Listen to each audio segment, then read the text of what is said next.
There we go.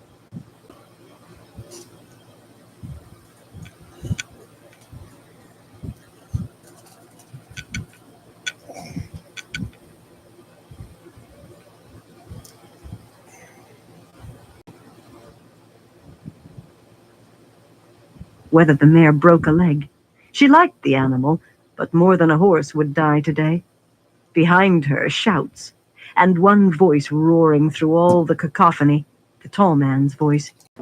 Take them alive by order of the Dragon Reborn. Harmonize Sedai and you'll answer to me. By order of the Dragon Reborn. For the first time, Tovann felt fear, an icicle worming into her middle. The Dragon Reborn. She thrashed Sparrow's neck with the reins. The shield was still on her. Surely there were enough trees between them already to block the cursed men's sight of her. Oh, light! The Dragon Reborn! She grunted as something struck her across the middle. A branch where there was no branch, snatching her out of the saddle. She hung there watching Sparrow plow off at as much of a gallop as the snow allowed. She hung there, in the middle of the air, arms trapped at her sides, feet dangling a pace or more above the ground. She swallowed, hard. It had to be the male part of the power holding her up.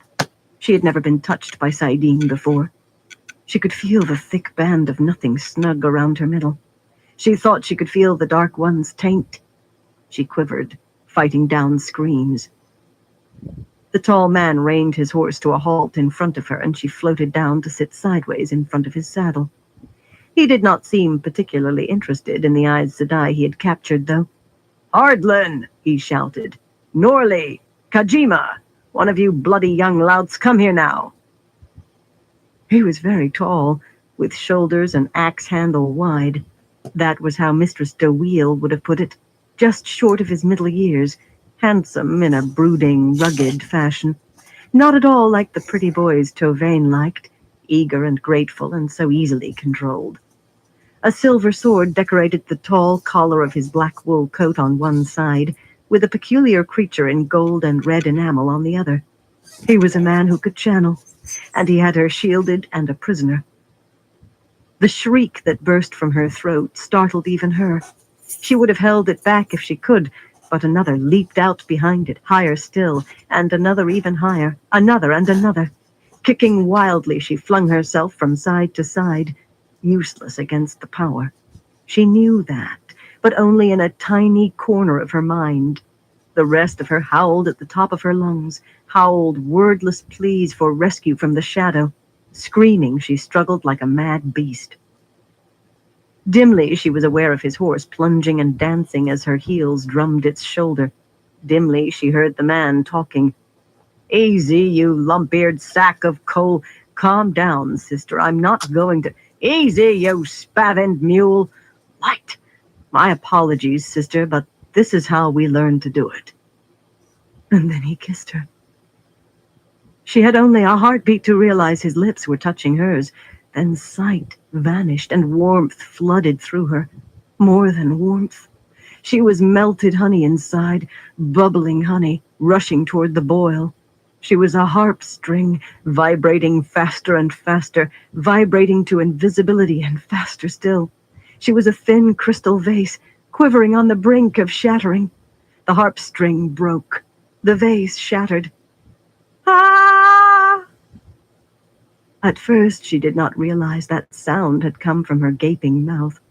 For a moment, she could not think coherently. Panting, she stared up at the male face above her, wondering who it belonged to. Yes, the tall man. The man who could... I could have done without the extra bit. He sighed, patting the horse's neck. The animal snorted, but it no longer leaped about. Yet I suppose it is necessary. You're hardly a wife. Be calm. Don't try to escape. Don't attack anyone in a black coat. And don't touch the source unless I give you permission. Now, what's your name? Unless he gave permission? The effrontery of the man. Tovann Ghazal, she said, and blinked. Now, why had she answered him? There you are, another black-coated man said, splashing his horse through the snow to them. This one would be much more to her liking, if he could not actually channel at least. She doubted this pink-cheeked lad shaved more than twice in the week. "Light, Logain!" the pretty boy exclaimed. "Did you take a second one? The Mahale won't like that. I don't think he likes us taking any. Maybe it won't matter, though, you two being so close and all." "Close, Binchova," Logain said wryly. "If the Mahale had his way, I'd be hoeing turnips with the new boys. Or buried under the field," he added in a mutter she did not think he meant to be heard. However much he heard, the pretty boy laughed with incredulous disbelief. Tovane barely heard him. She was gazing up at the man looming over her. Logain, the false dragon. But he was dead, stilled and dead, and holding her before his saddle with a casual hand. Why was she not screaming or striking at him? Even her belt knife would do this near. Yet she had no desire at all to reach for the ivory haft. She could, she realized. That band around her middle was gone. She could at least slip down off the horse and try to... She had no desire to do that either. "What did you do to me?" she demanded, calmly. At least she had managed to hold on to that. Turning his horse to ride back to the road, Logain told her what he had done, and she put her head against that wide chest, not caring at all how big he was, and wept. She was going to make Elida pay for this, she vowed. If Logain ever let her, she would. That last was an especially bitter thought. Chapter 27. The Bargain.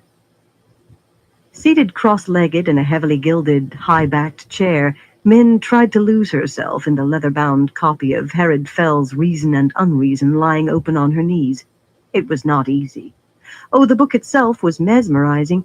Master Fell's writings always swept her into worlds she thought she had not dreamed of while working in stables.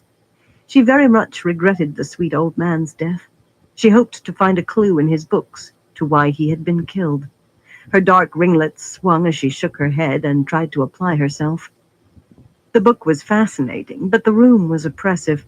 Rand's small throne room in the Sun Palace was thick with gilt, from the wide cornices to the tall mirrors on the walls replacing those Rand had smashed, from the 2 rows of chairs like the one she had sat in, to the dais at the head of the rows and the dragon throne atop the dais. That was a monstrosity, in the style of Tyr as imagined by Kyrianan craftsmen, resting on the backs of a pair of dragons, with 2 more dragons for the arms and others climbing the back, all with large sunstones for eyes, the whole glittering with gilt and red enamel. A huge golden wavy-rayed rising sun set in the polished stone floor only added to the sense of heaviness. At least the fires blazing in 2 great fireplaces, tall enough for her to walk into, gave a pleasing warmth, especially with snow spilling down outside. And these were Rand's rooms. The comfort of that alone outweighed any amount of oppression. An irritating thought. This was Rand's room if he ever deigned to return. A very irritating thought. Being in love with a man seemed to consist largely of a great many irritating admissions to yourself.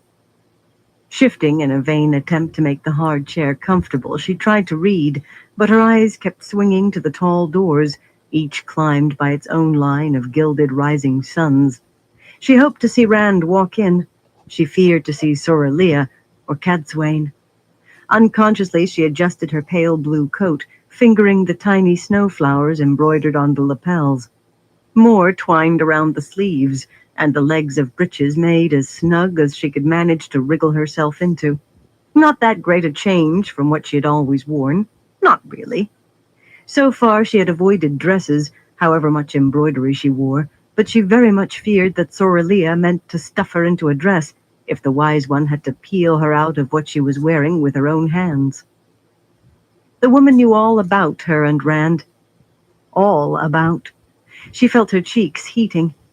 Soralia seemed to be trying to decide whether Min Farshaw was a suitable lover for Rand al'Thor. That word made her feel foolishly giddy. She was not a fluff-brained girl. That word made her want to look over her shoulder guiltily for the aunts who had raised her. No, she thought wryly, you're not fluff-brained. Fluff has its wits about it compared to you. Or maybe Sorelia wanted to know whether Rand was suitable for Min. It seemed that way at times.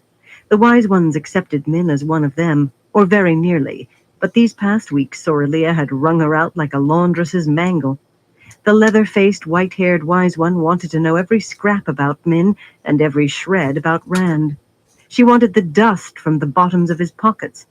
Twice Min had tried balking at the incessant interrogation, and twice Sorelia had produced a switch.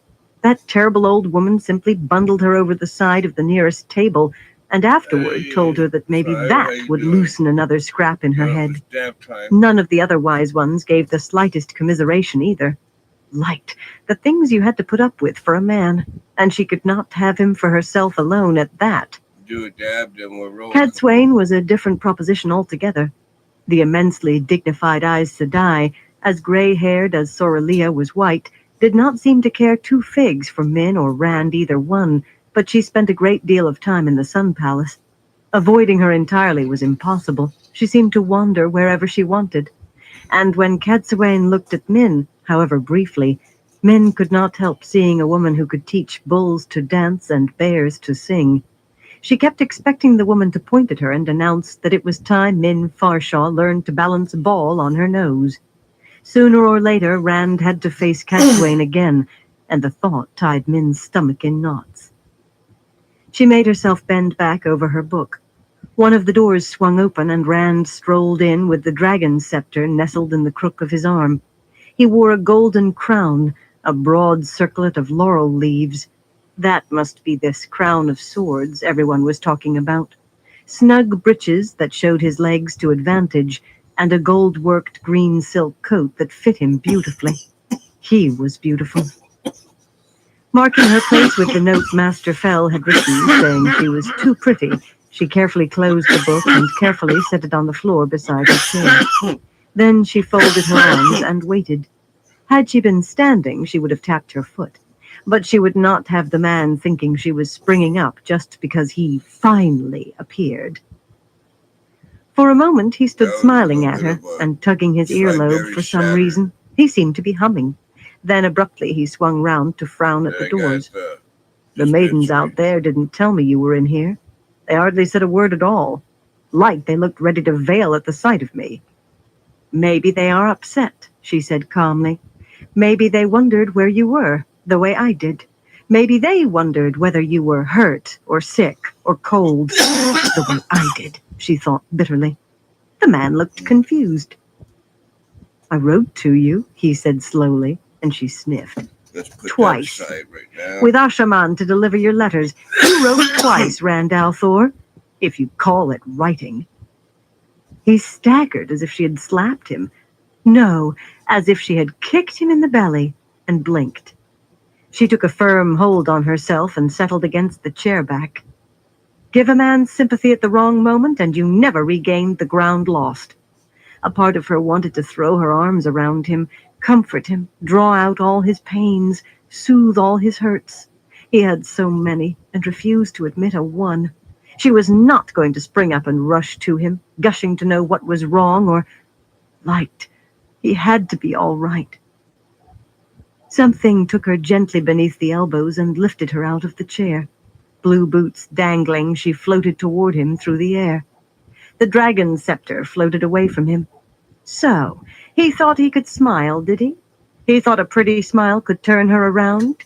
She opened her mouth to give him a piece of her mind. A very sharp piece. Folding his arms around her, he kissed her. When she could breathe again, she peered up at him through her lashes. The first time... She swallowed to clear her voice.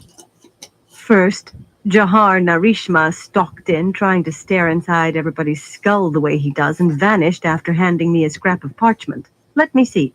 It said, I have claimed the crown of Ilion. Trust no one until I return. Rand. A little short of a proper love letter, I'd say. He kissed her again. This time, getting her breath back took longer. This was not going as she had expected at all. On the other hand, it was not going very badly. The second time, Jonan Adley delivered a bit of paper that said, I will return when I finish here. Trust no one. Rand. Adley walked in on me in my bath, she added. and he wasn't shy about getting an eyeful.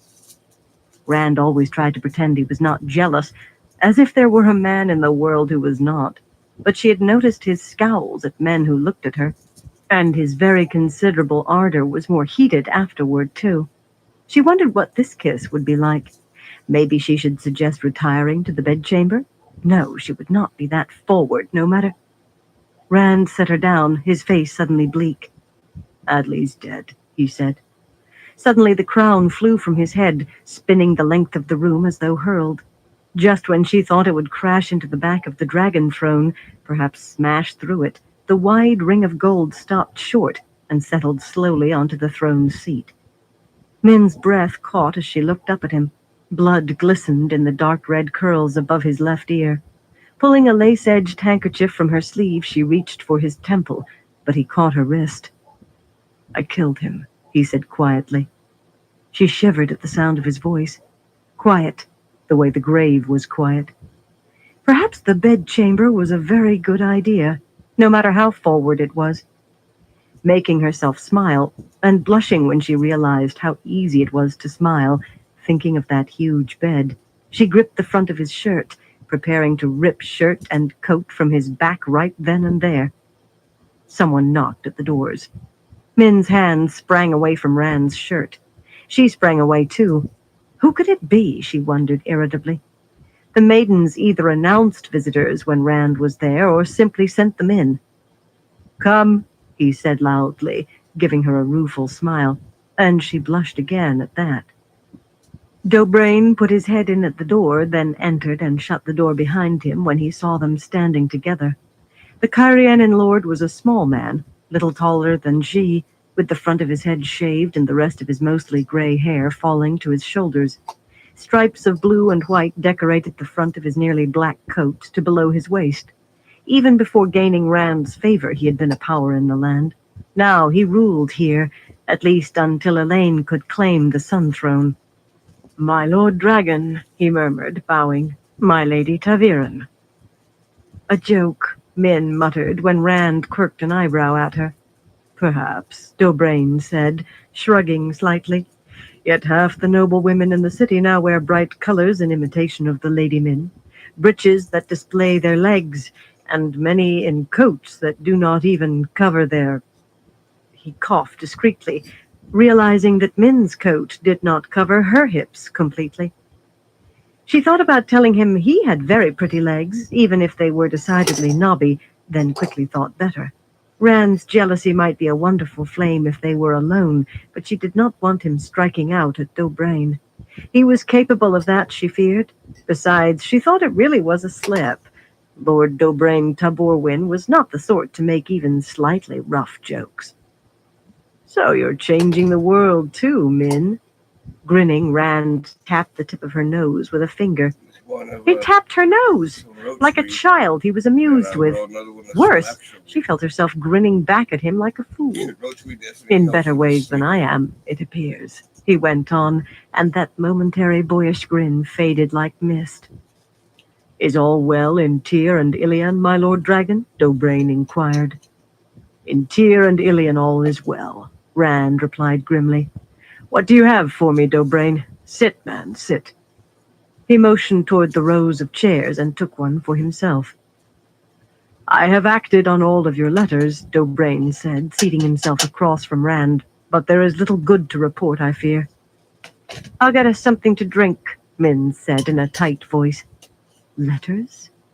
It was not easy to stalk in heeled boots. She had grown accustomed to them, but the things made you sway, whatever you did. Not easy, yet enough anger made anything possible. She stalked to the small gilded table beneath one of the huge mirrors where a silver pitcher and goblets sat. She busied herself with pouring spiced wine, splashing it out furiously. The servants always brought extra goblets in case she had visitors, though she seldom did except for Soralia or a fool lot of noblewomen. The wine was barely warm, but it was more than hot enough for the likes of that pair. She had received 2 letters, but she would bet Dobrain had had 10, 20. Banging pitcher and goblets about, she listened carefully. What had they been up to behind her back with their dozens of letters? Toram Rioton appears to have vanished, Dobrain said, though rumor at least says he still lives, worse luck. Rumors also say that David Hanlon and Geral Mordeth, Padan Fine, as you call the man, have deserted him. By the way, I have settled Toram's sister, the Lady Ailil, in generous apartments, with servants who are trustworthy. By his tone, he clearly meant trustworthy toward himself. The woman would not be able to change her dress without him knowing. I can understand bringing her here and Lord Bertome and the others, but why High Lord Wyramon or High Lady Anayala? It goes without saying, of course, that their servants also are trustworthy. How do you know when a woman wants to kill you? Rand mused. When she knows your name? Dobrain did not sound as if he were joking. Rand tilted his head thoughtfully, then nodded. Nodded? She hoped he was not still hearing voices. Rand gestured as if brushing away the women who wanted to kill him. A dangerous thing with her about. She did not want to kill him, certainly, but she would not mind seeing Soralia go at him with that switch. Breeches did not give much protection. Wyramon is a fool who makes too many mistakes, Rand told Dobrain, who nodded sober agreement. My mistake for thinking I could use him. He seems happy enough to stay near the Dragon Reborn in any case. What else? Min handed him a goblet, and he smiled at her despite the wine that slopped over his wrist. Maybe he thought it was an accident. Little else and too much, Dobrain began, then jerked back in his chair to avoid spilling wine as Min shoved the second silver goblet at him. She had not liked her brief stint as a tavern maid. My thanks, my Lady Min, he murmured graciously. But he eyed her askance as he took the goblet. She walked calmly back to fetch her own wine. Calmly. I fear that Lady Caroline and the High Lord Darlin are in Lady Arlen's palace here in the city, the Cairienin lord went on, under the protection of Cadsuane Sedai. Perhaps protection is not the correct word. I have been refused entry to see them, but I hear that they have attempted to leave the city and been brought back like sacks. In a sack, one story claims. Having met Cadsuane, I can almost believe it. Cadsuane, Rand murmured, and Min felt a chill. He did not sound afraid, precisely, yet he did sound more than uneasy. What do you think I should do about Caroline and Darlin, Min? Settling into a chair 2 away from him, Min jerked at suddenly being included. Ruefully, she stared down at the wine soaking through her best cream silk blouse, and her breeches, too. Caroline will support Elaine for the Sun Throne, she said glumly. For warm wine it seemed very cold, and she doubted the stain would ever come out of the blouse. Not a viewing, but I believe her. She did not glance toward Dobrain, though he nodded sagely. Everyone knew about her viewings now. The only result had been a stream of noblewomen who wanted to know their futures, and right sulky, too, when she said she could not tell them. Most would not have been pleased with the little she had seen. Nothing dire, but not at all the bright wonders that fortune-tellers at the fair forecast. As for Darlin, aside from the fact that he'll marry Caroline after she's wrung him out and hung him up to dry, all I can say is that one day he'll be a king. I saw the crown on his head, a thing with a sword on the front of it, but I don't know what country it belongs to. And, oh yes, he'll die in bed and she will survive him. Dobrain choked on his wine, spluttering and dabbing at his lips with a plain linen handkerchief. Most of those who knew did not believe. Quite satisfied with herself, Min drank the little that remained in her goblet. And then she was choking and gasping, jerking her handkerchief from her sleeve to wipe at her mouth. Light. She would have to give herself the dregs. Rand simply nodded, peering into his goblet. So they will live to trouble me, he murmured. A very soft sound for words like stone. He was hard as a blade, her sheep-herder. And what do I do about... Abruptly he twisted in his chair toward the doors. One was opening. He had very sharp ears. Min had heard nothing. Neither of the 2 Aes Sedai who entered was Cadsuane, and Min felt her shoulders loosen as she tucked her handkerchief away.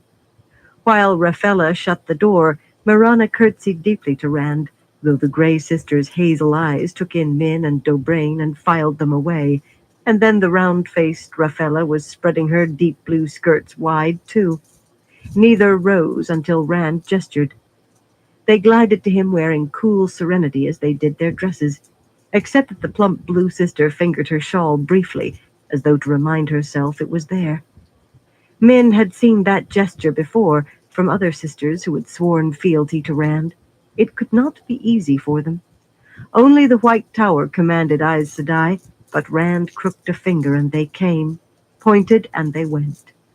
Aes Sedai spoke with kings and queens as equal, perhaps slightly as their betters, yet the wise ones called them apprentices and expected them to obey twice as fast as Rand did. None of that showed on Marana's smooth face. "My Lord Dragon," she said respectfully, "we only just learned that you had returned, and we thought you might be eager to learn how matters went with the Atha Anmier." Hell yeah. She merely glanced at Dobrain, but he rose immediately. Kyrianen were used to people wanting to speak in private. "Dobrain can stay," Rand said curtly. Had he hesitated? He did not stand. His eyes like blue ice, he was being the dragon reborn for all he was worth. Min had told him these women were his in truth, that all 5 who had accompanied him to the Sea Folk ship were his, utterly loyal to their oath and therefore obedient to his will. Yet he seemed to find trusting any Aes Sedai difficult. She understood, but he was going to have to learn how. "As you wish," Marana replied, inclining her head briefly. "Raffella and I have reached a bargain with the Sea Folk. The bargain, they call it." The difference was clear to the ear. Hands lying still on gray-slashed green skirts, she drew a deep breath. She needed it. "Harina din Togara Two Winds, wave mistress of Clan Shodane, speaking for Nesta din Rias Two Moons, mistress of the ships to the Atha Anmier, and thus binding all the Atha Anmier, has promised such ships as the Dragon Reborn needs to sail when and where he needs them, for whatever purposes he requires." Marana did seem to grow a touch pontifical when there were no wise ones around. The wise ones did not allow it. "In return, Raffella and I, speaking for you, promised that the Dragon Reborn will not change any laws of the Atha Anmier, as he has done among the—" For a moment she faltered. "Forgive me. I am used to delivering agreements exactly as made. The word they used was shorebound, but what they mean is what you have done in Tyr and Kyrian." A question appeared in her eyes and was gone. Perhaps she was wondering whether he had done the same in Ilion. She had expressed relief that he had changed nothing in her native Andor. "I suppose I can live with that," he muttered. "Secondly," Raffella took up, folding plump hands at her waist, "you must give the Atha Anmier land, a square 1 mile on a side, at every city on navigable water that you control now or come to control." She sounded less pompous than her companion, but only just. Nor did she sound entirely pleased with what she was saying. She was Tyran, after all, and few ports held a tighter control on their trade than Tyr. "Within that area, the laws of the Atha Anmier are to hold sway above any others. This agreement must also be made by the rulers of those ports, so that—" It was her turn to falter, and her dark cheeks turned a trifle gray. "So the agreement will survive me," Rand said dryly. He barked a laugh. "I can live with that, too." "Every city on water?" Dobrain exclaimed. "Do they mean here, too?" He leaped to his feet and began pacing, spilling more of his wine than Min had. He did not seem to notice. "A mile square? Under the Light alone knows what peculiar laws. I've traveled on a Sea Folk ship, and it is peculiar. Bare legs are not in it. And what of the customs duties and docking fees and—" Suddenly he rounded on Rand. He scowled at the Aes Sedai, who paid him no mind, but it was to Rand he spoke, in a tone bordering on roughness. "They will ruin Kyrian in a year, my Lord Dragon. They will ruin any port where you allow them to do this." Min agreed silently, but Rand merely waved a hand and laughed again. "They may think so, but I know something of this, Dobrain. They didn't say who chooses the land. so it doesn't have to be on the water at all. They'll have to buy their food from you and live with your laws when they leave, so they can't be too arrogant. At worst, you can collect your customs when the goods come out of their sanctuary. For the rest, if I can accept it, you can too." There was no laughter in his voice now, and Dobrain bowed his head. Min wondered where he had learned all that. He sounded a king, and one who knew what he was doing. Maybe Elaine had taught him. "Secondly implies more," Rand said to the two Aes Sedai. Marana and Raffaella exchanged glances, unconsciously touched skirts and shawls, and then Marana spoke, her voice not at all pompous. In fact, it was much too light. "Thirdly, the Dragon Reborn agrees to keep an ambassador chosen by the Atha Amnir with him at all times. Harina Din Togara has named herself. She will be accompanied by her Windfinder, her Swordmaster, and a retinue." "What?" Rand roared, springing from the chair. Raffaella rushed ahead as though afraid he might cut her off. "And fourthly, the Dragon Reborn agrees to go promptly to a summons from the mistress of the ships, but not more than twice in any 3 consecutive years." She finished, panting a little, trying to make the last sound like extenuation. The dragon's scepter flew from the floor behind Rand, and he snagged it out of the air without looking. His eyes were not ice anymore, they were blue fire. "A sea-folk ambassador clinging to my heels?" he shouted. "Obey summonses?" He shook the carved spearhead at them, the green and white tassel flailing. "There are a people out there who want to conquer all of us and might be able to do it. The Forsaken are out there. The Dark One is waiting. Why didn't you agree I'd caulk their hulls while you were about it?" Normally Min tried to soothe his temper when it flared, but this time she sat forward and glared at the Aes Sedai. She agreed with him fully. They had given away the barn to sell a horse. Raffaella actually swayed before that blast, but Marana drew herself up, her own eyes managing a good imitation of brown fire flecked with gold. "You castigate us?" she snapped in tones as frosty as her eyes were hot. She was Aes Sedai as the child Min had seen them, regal above queens, powerful above powers. "You were present in the beginning, Taviran, and you twisted them as you wanted them. You could have had them all kneeling to you, but you left. They were not pleased to know they had been dancing for a Taviran. Somewhere they learned to weave shields, and before you were well off their ship, Raffaella and I were shielded. So we could not take advantage with the power, they said. More than once, Harina threatened to hang us in the rigging by our toes until we came to our senses, and I, for one, believe she meant it. Feel lucky that you have the ships you want, Randall Thor. Harina would have given you a handful. Feel lucky she didn't want your new boots and that ghastly throne of yours as well. Oh, by the by, she formally acknowledged you as the Koramor. May you get a bellyache from it." Min stared at her. Rand and Dobrain stared at her, and the Kyrianen's jaw hung open. Raffaella stared, her mouth working soundlessly. For that matter, the fire faded from Mirana's eyes, and they slowly grew wider and wider as if she were just hearing what she had said. The dragon's scepter trembled in Rand's fist. Min had seen his fury swell near to bursting for far less. She prayed for a way to avoid the explosion, and could not see one. "It seems," he said finally, "that the words a Taviran drags out aren't always the words he wants to hear." He sounded calm. Min was not about to think sane. "You've done well, Marana. I handed you a dog's dinner, but you and Raffaella have done well." The two Aes Sedai swayed, and for a moment Min thought they might collapse in puddles on the floor from sheer relief. "At least we managed to keep the details from Cadsuane," Raffaella said, smoothing her skirts unsteadily. "There was no way to stop everyone learning we had made some sort of agreement, but we kept that much from her." "Yes," Marana said breathlessly. "She even waylaid us on the way here. It's difficult keeping anything from her, but we did. We didn't think you'd want her to—" She trailed off at the stony look on Rand's face. "Cadsuane again," he said flatly. He frowned at the carved length of spearhead in his hand, then tossed it onto a chair as if he did not trust himself with it. "She's in the Sun Palace, is she? Min, tell the maidens outside to carry a message to Cadsuane. She is to attend the Dragon Reborn in all haste."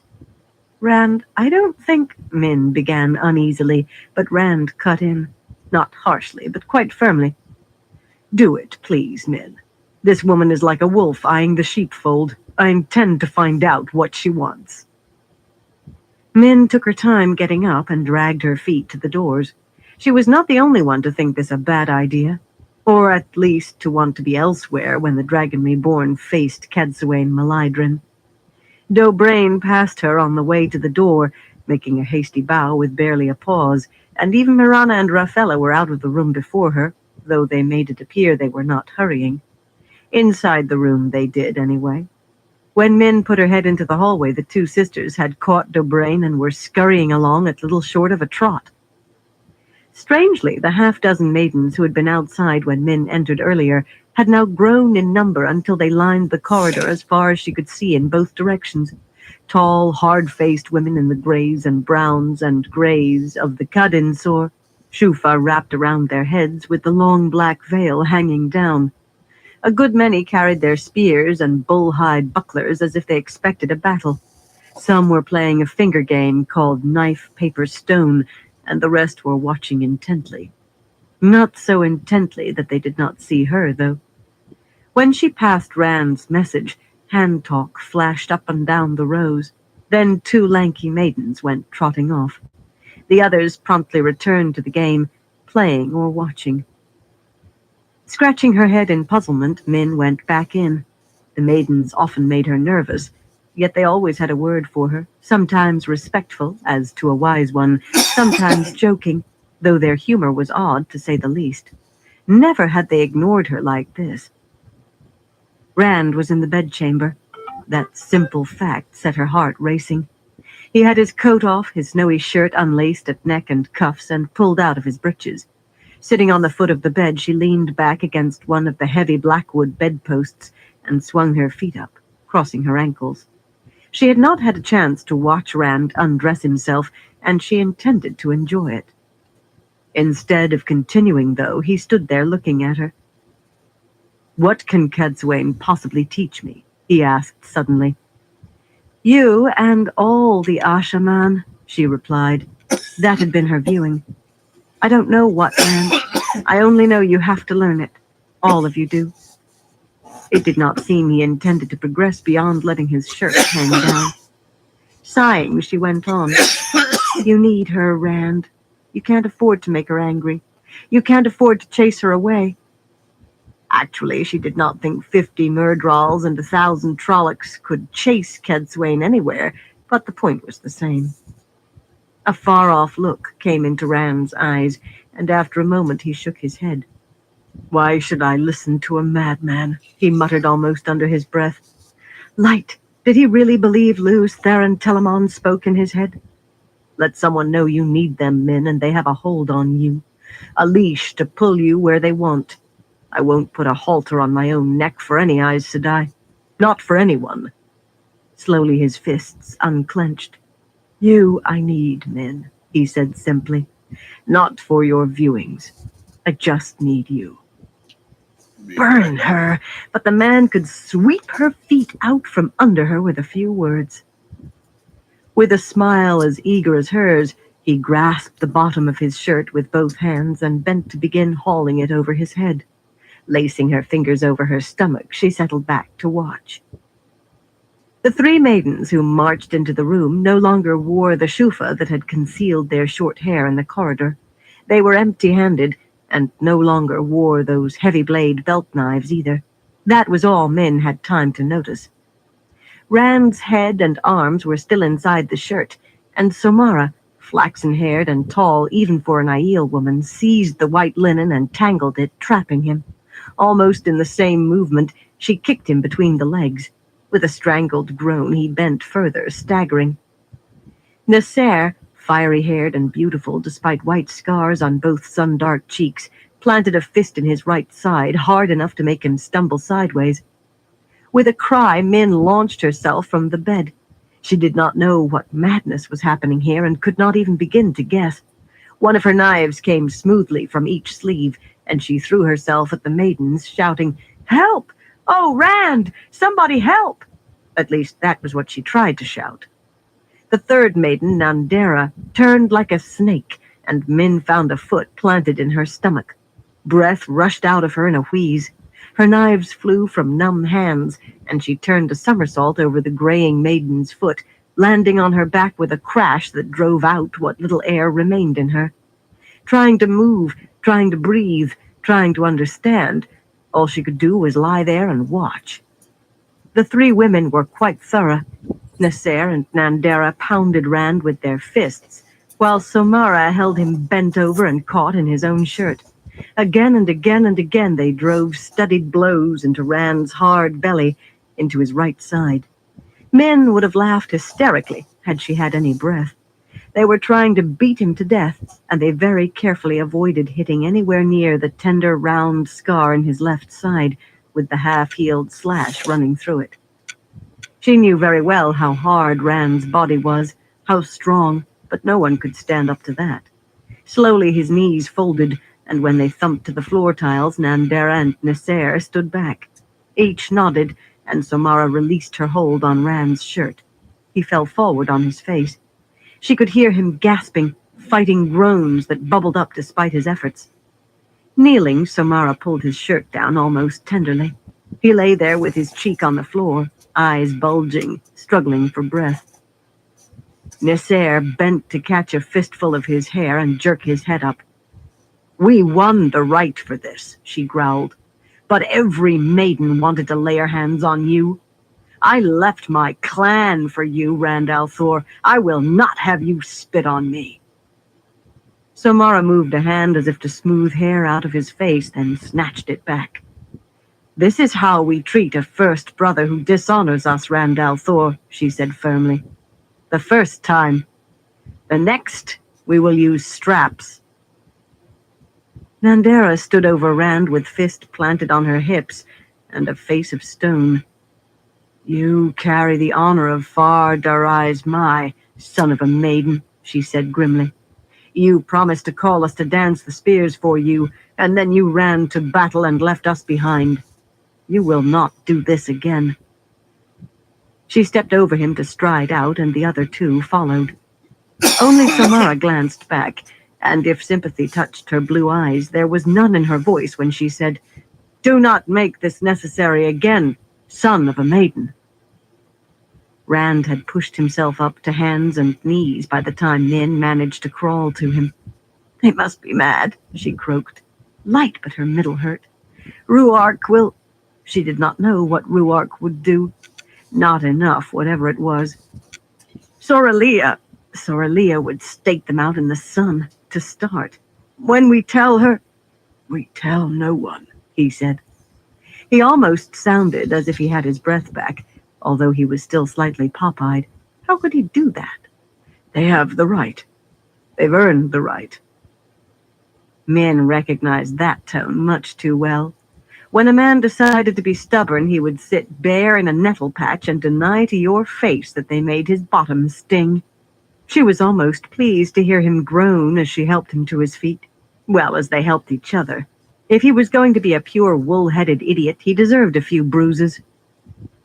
He eased himself onto the bed, lying back on the heaped pillows, and she snuggled in beside him. Not what she'd been hoping for, but as much as was going to happen, she was sure.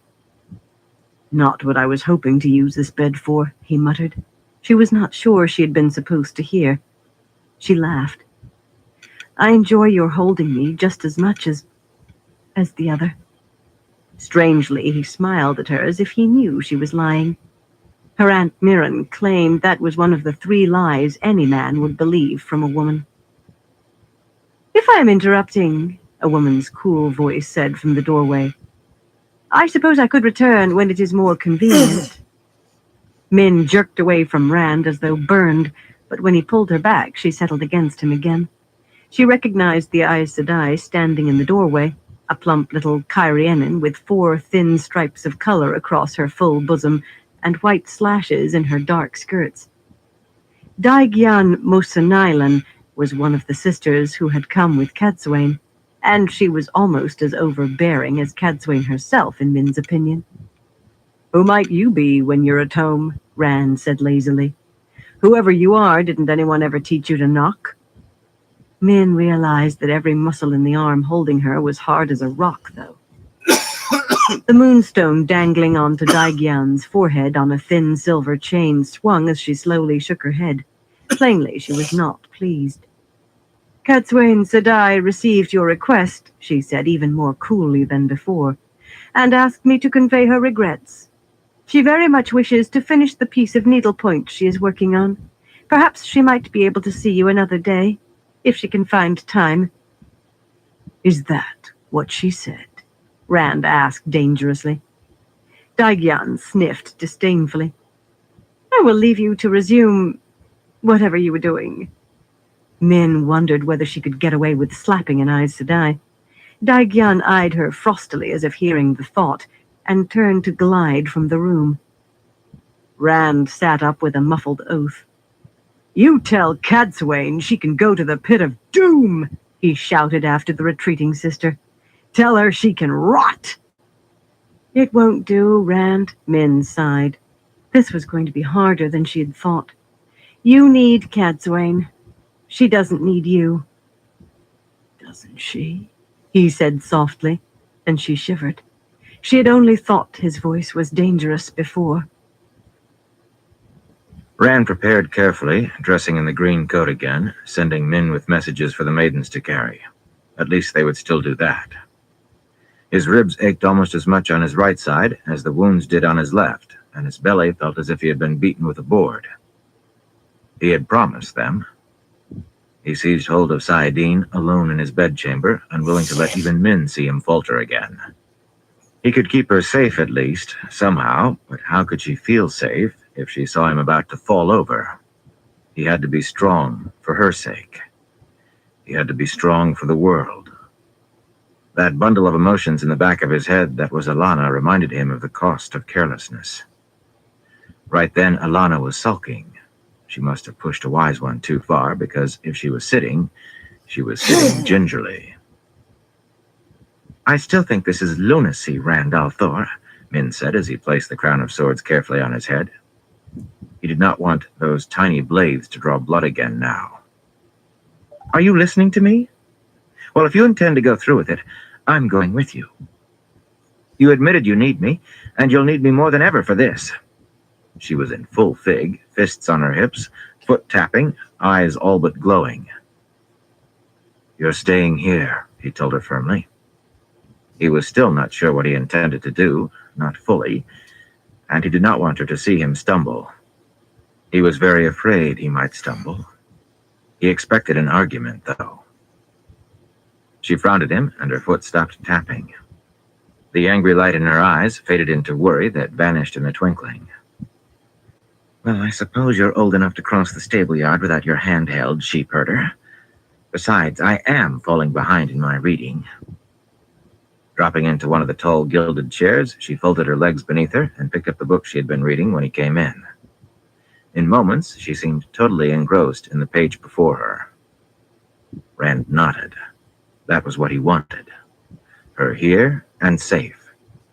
Still, she did not have to forget him so completely. There were 6 maidens squatting in the hallway outside his door. They stared at him flat-eyed, not speaking. Nandera's gaze the flattest of all. Though Samara and Nasser came close. He thought Nasser was Shido. He would have to keep a hard eye on her. The Ashaman were waiting too. Luce Theron muttered darkly of killing in Rand's head. All but Narishma, with the dragon on their collars as well as the sword. Curtly, he ordered Narishma to stand guard in his apartments, and the man saluted sharply, those dark, too big eyes seeing too much, faintly accusing. Rand did not think the maidens would take out their displeasure on Min, but he was not taking any chances. Lighty had told Narishma everything about the traps he had woven in the stone when he sent the man to fetch Kalimdor. The man was imagining things. Burn him? That had been a mad risk to take. Only madmen never trust. Luce Theron sounded amused and quite mad. The wounds in Rand's side throbbed. They seemed to resonate with each other in distant pain. "Show me where to find Cadswain," he commanded. Nandera rose smoothly to her feet and started off without a backward glance. He followed, and the others fell in behind him, Deshiva and Flynn, Moore and Hopwell. He gave them hasty instructions as they walked. Flynn, of all people, tried to protest, but Rand bore him down. There was no time for quailing. The grizzled one-time guardsman was the last Rand had expected it of. Moore or Hopwell, perhaps. If no longer exactly dewy-eyed, they were still young enough to leave their razors dry as many days as wet. But not Flynn. Nandera's soft boots made no sound. Their footsteps reverberated from the high, square-vaulted ceiling, chasing away everyone with the shadow of a reason for fear. His wounds pulsed. Every last person in the Sun Palace knew the Dragon Reborn on sight by now, and they knew who the black-coated men were, too. Black-liveried servants made deep bows or curtsies and hurried to get out of his sight. Most nobles were almost as quick to put distance between themselves and 5 men who could channel, going somewhere with purpose on their faces. Eilil watched them pass with an unreadable expression. Anayala simpered, of course, but when Rand glanced back, she was staring after him with a face to match Nandera's. Berthelm smiled as he made his leg, a dark smile with neither mirth nor pleasure in it. Nandera did not speak even when they reached their destination, merely pointed to a closed door with one of her spears, turned on her heel, and strode back the way they had come. The Kara Karn, without a single maiden to guard him. Did they think 4 Ashaman enough to keep him safe? Or was her departure another sign of displeasure? "Do what I told you," Rand said. Deshiva gave a jerk as if coming back to himself, then seized the source. The wide door, carved in vertical lines, swung open with a bang on a flow of air. The other 3 took hold of Saidin and followed Deshiva in, faces grim. "The Dragon Reborn," Deshiva's voice sounded loud, magnified slightly by the power. "The King of Ilion, the Lord of the Morning, comes to see the woman Cadswain Maligdrin." Rand stepped in, standing tall. He did not recognize the other weave Deshiva had created, but the air seemed to hum with menace, a sense of something inexorable approaching, drawing ever nearer. "I sent for you, Cadswain," Rand said. He did not use weaves. His voice was hard and flat enough without aid. The green sister he remembered sat beside a small table with an embroidery hoop in her hands, an opened basket on the polished tabletop spilling out skeins of bright thread from some of its many compartments. She was exactly as he remembered. That strong face, topped by an iron-gray bun decorated with small dangling golden fish and birds, stars and moons. Those dark eyes, seeming almost black in her fair face. Cool, considering eyes. Luce Theron gave a wail and fled at the sight of her.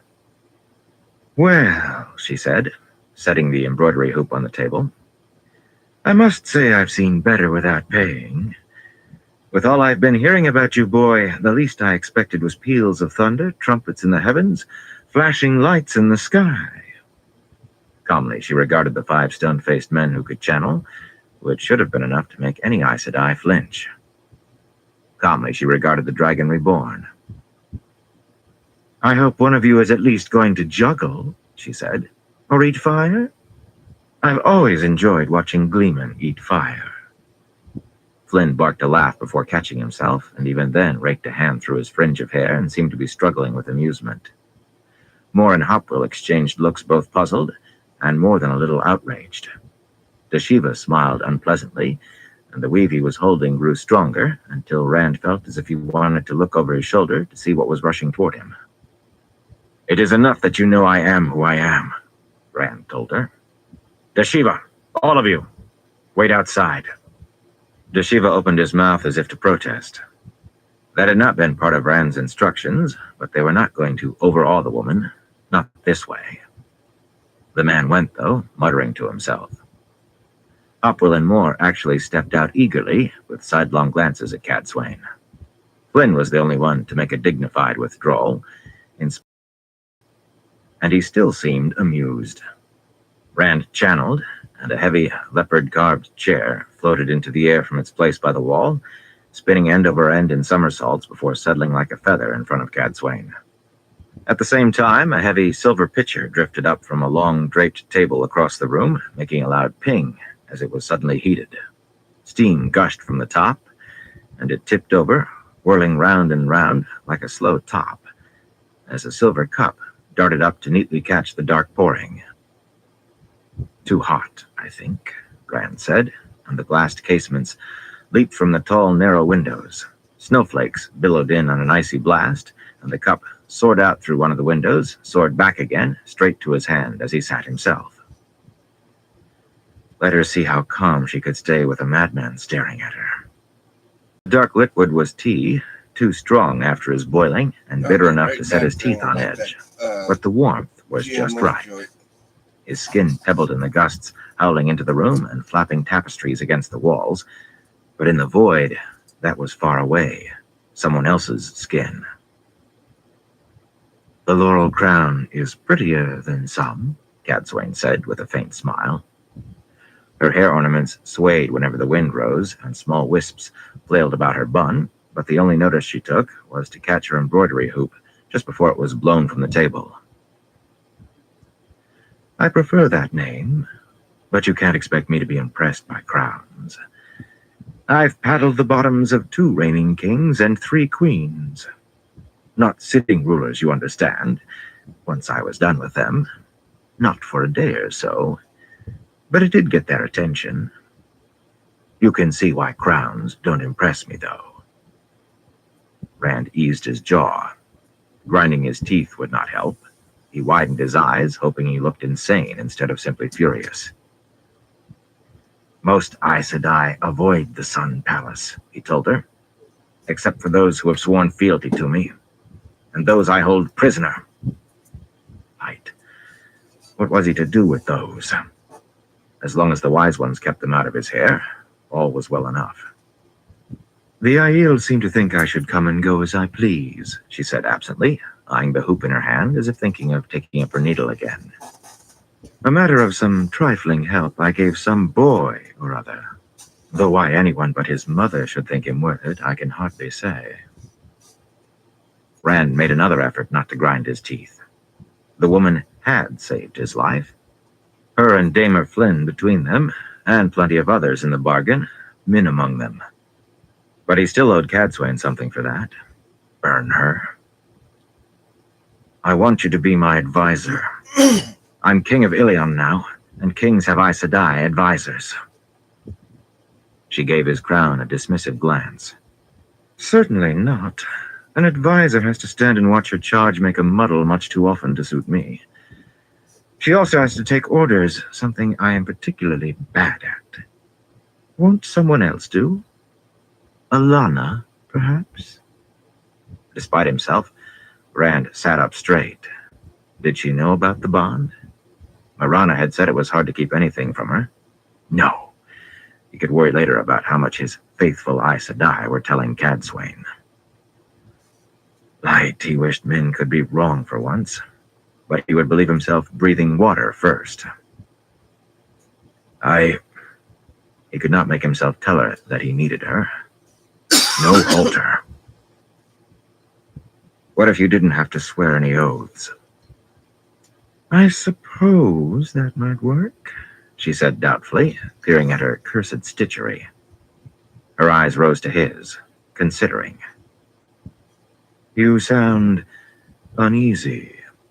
I don't like to tell a man he's afraid, even when he has reason to be.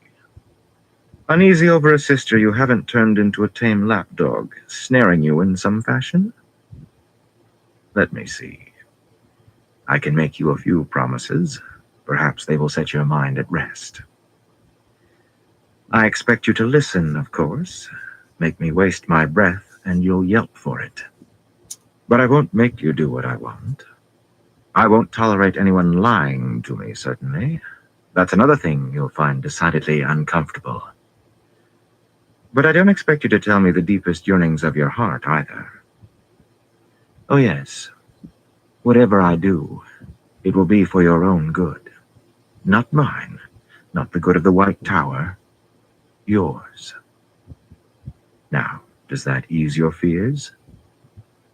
Pardon me. Your unease. Wondering whether he was supposed to laugh, Rand stared at her.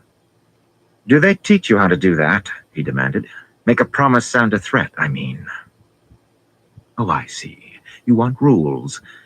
Most boys do, whatever they say. Very well. Let me see. I cannot abide incivility, so you will be properly civil to me, to my friends, and my guests. That includes not channeling at them, in case you haven't guessed, and holding your temper, which I understand is memorable. It also takes in your companions in those black coats. A pity if I had to spank you for something one of them did. Does that suffice? I can make more if you need them. Rand set his cup down beside the chair. The tea had gone cold as well as bitter. Snow was beginning to pile up in drifts beneath the windows. I'm the one who's supposed to go mad, Aes Sedai, but you already are. Rising, he strode for the door. I do hope you haven't tried to use Kalendor, she said complacently behind him. I've heard it's vanished from the stone. You managed to escape once, but you might not twice. He stopped short, looking over his shoulder. The woman was pushing that bloody needle through the cloth stretched on her hoop. The wind gusted, swirling snow around her, and she did not even lift her head. What do you mean, escape? What? She did not look up. Oh, very few even in the tower knew what Kalendor is before you drew it. But there are surprising things hidden in musty corners of the tower library. I went rummaging some years ago when I first had the suspicion you might be suckling at your mother's breast. Just before I decided to go back into retirement. Babes are messy things, and I could not see how to find you before you stopped dripping at one end or the other. What do you mean? He demanded roughly. Cadsuane looked up then, and with her hair flung about and snow settling on her dress, she looked a queen. I told you, I cannot abide incivility. If you ask for my help again, I expect you to ask politely. And I will expect an apology for your behavior today. What do you mean about Kalendor? It is flawed, she replied curtly, lacking the buffer that makes other sangreal safe to use. And it apparently magnifies the taint, inducing wildness of the mind. So long as a man is using it anyway. The only safe way for you to use the sword that is not a sword, the only way to use it without the risk of killing yourself, or trying to do the light alone knows what insanity, is linked with two women, and one of them guiding the flows. Trying not to hunch his shoulders, he strode away from her. So it had not just been the wildness of Saidin around Abu Dar that had killed Adley. He had murdered the man the moment he sent Narishma for the thing. Cadsuane's voice pursued him. Remember, boy, you must ask very nicely and apologize. I might even agree if your apology sounds truly sincere. Rand barely heard her. He had hoped to use Kalendor again, hoped it would be strong enough. Now, only one chance remained, and it terrified him. He seemed to hear another woman's voice, a dead woman's voice. You could challenge the Creator. Chapter 28. Crimson Thorn. It hardly seemed the setting for the explosion Elaine feared. Harlan Bridge was a village of moderate size, with 3 inns and enough houses that no one had to sleep in a hayloft. When Elaine and Brigitte went downstairs to the common room that morning, Mistress Dill, the round innkeeper, smiled warmly and offered as much of a curtsy as her size allowed. It was not just that Elaine was Aes Sedai. Mistress Dill was so pleased that her inn was full, what with the roads snow-packed, that she bobbed at nearly everyone. At their entrance, Avienda hastily gulped the last of her breakfast bread and cheese, brushed a few crumbs from her green dress, and snatched up her dark cloak to join them. Outside, the sun was just peeking over the horizon, a low dome of pale yellow. Only a few clouds marred a beautiful blue sky, and they were white and fluffy, not the sort to carry snow. It seemed a wonderful day for traveling. Except that Adelius was trampling a path up the snowy street, and the white-haired sister was dragging one of the kin, Garinia Rosuinde, by her arm. Garinia was a slim-hipped Saldaean who had spent the last 20 years as a merchant, although she looked only a few years older than Nynaeve did. Normally, her strongly hooked nose gave her a forceful appearance, a woman who would make hard trading and not back away. Now her dark tilted eyes were large in her face, and her wide mouth hung open, emitting a wordless wail. A growing knot of kinswomen followed behind, skirts held high out of the snow, whispering among themselves, with more running from every direction to join. Rihanna and the rest of the knitting circle were in the front, all grim-faced except for Kirstian, who seemed even paler than usual. Alice was there too, wearing an utterly blank expression. Adelius stopped in front of Elaine and shoved Garinia so hard the woman fell to hands and knees in the snow, where she stayed, still wailing. The kinswomen gathered behind her, more of their number flocking in. "I'm bringing this to you because Nynaeve is busy," the brown sister told Elaine. She meant that Nynaeve was enjoying a little time alone with Lan somewhere, but for once not so much as a hint of a smile crossed her lips. "Be quiet, child," she snapped at Garinia, who promptly went silent. Adelius gave a satisfied nod. "This is not Garinia Rosuinde," she said. "I finally recognized her. Zarya Alcesa, a novice who ran away just before Vandine and I decided to retire and write our history of the world. She admitted it when I confronted her. I'm surprised Cariana didn't recognize her before this. They were novices together for 2 years. The law is clear, Elaine. A runaway must be put back in white as soon as possible and kept under strict discipline until she can be returned to the tower for proper punishment. She won't think of running again after that." Elaine nodded slowly, trying to think of what to say. Whether or not Garinia Zarya thought of running again, she would not be allowed the opportunity. She was very strong in the power. The tower would not let her go if it took the rest of her life to earn the shawl. But Elaine was recalling something she had heard this woman say the first time she met her. The meaning had not registered then, but now it did. How would Zarya face Novice White again after living as her own woman for 70 years? Worse, those whispers among the kinswomen had begun to sound like rumbles. She did not have long to think. Suddenly, Kirstian fell to her knees, clutching at Adelius's skirts with one hand. "I submit myself," she said calmly, her tone a wonder coming from that bloodless face.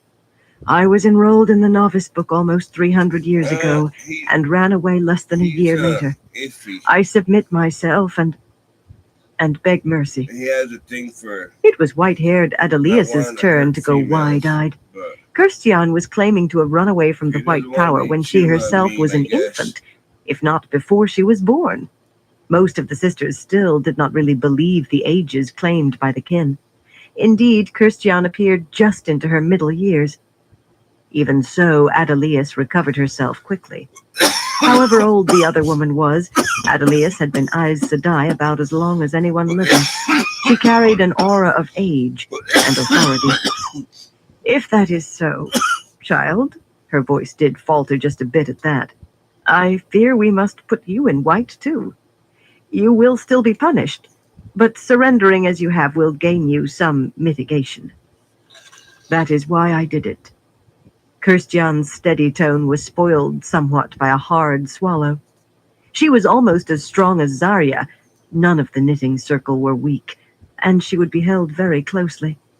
"I knew you would find me out, sooner or later." Adelius nodded as though that were clearly obvious, though how the woman would have been found out, Elaine could not guess. She very much doubted that Christian Chalwyn was the name the woman had been born with. Most of the kin believed in Aes Sedai omniscience, though. They had, at least. Get this one.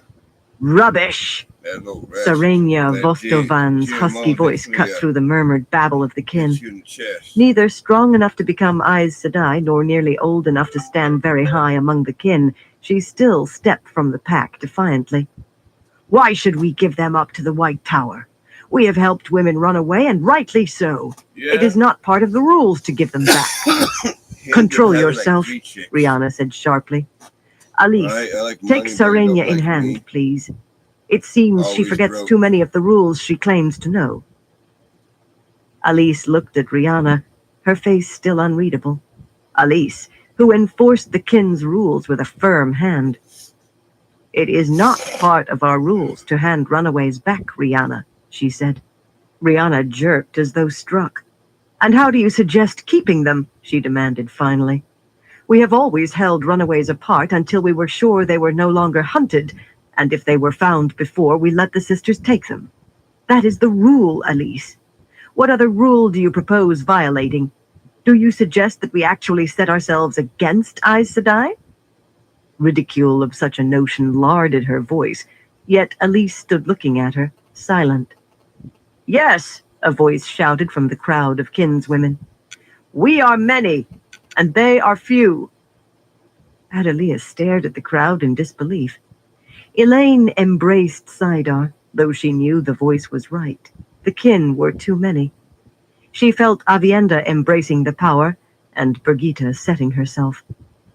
Giving herself a shake as if coming to, Alice did something far more practical, certainly far more effective.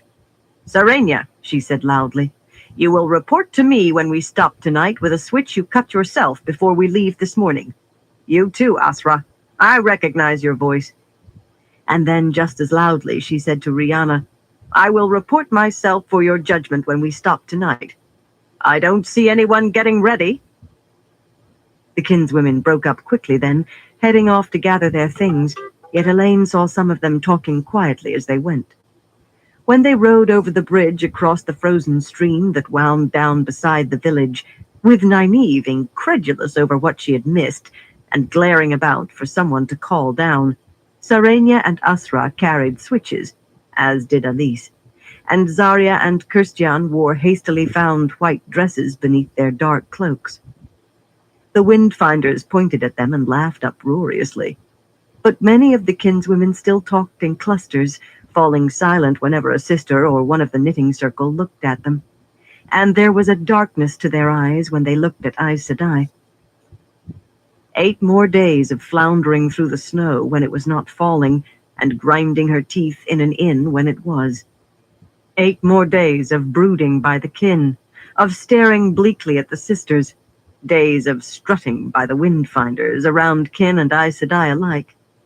On the morning of the 9th day, Elaine began to wish everyone had simply gone for everyone else's throat. She was just wondering whether they could cover the last 10 miles to Camelin without a murder, when Kirstian rapped at her door and darted in without waiting for an answer. The woman's plain woolen dress was not the shade of white proper for a novice, and she had regained much of her dignity somehow, as if knowing her future had smoothed her present. But now she made a hasty curtsy, almost tripping over her cloak, and her nearly black eyes were anxious. Nynaeve Sedai, Elaine Sedai, Lord Lan says you are to come at once, she said breathlessly. He told me to speak to no one, and you aren't to either. Elaine and Nynaeve exchanged looks with Avienda and Birgitta. Nynaeve growled something under her breath about the man not knowing private from public, but it was clear before she blushed that she did not believe it. Elaine felt Birgitta focus, the drawn arrow hunting a target. Kirstian did not know what Lan wanted, only where she was to lead them.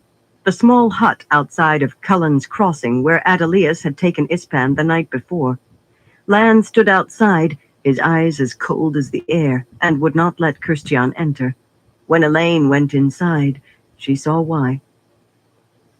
Adelius lay on her side beside an overturned stool, a cup on the rough wooden floor not far from one outstretched hand. Her eyes stared, and a pool of congealed blood spread out from the deep slash across her throat. Ispan lay on a small cot, I'll be right back. staring at the ceiling. Lips drawn back in a rictus bared her teeth, and her bulging eyes seemed full of horror. As well they might have, since a wrist-thick wooden stake stood out from between her breasts.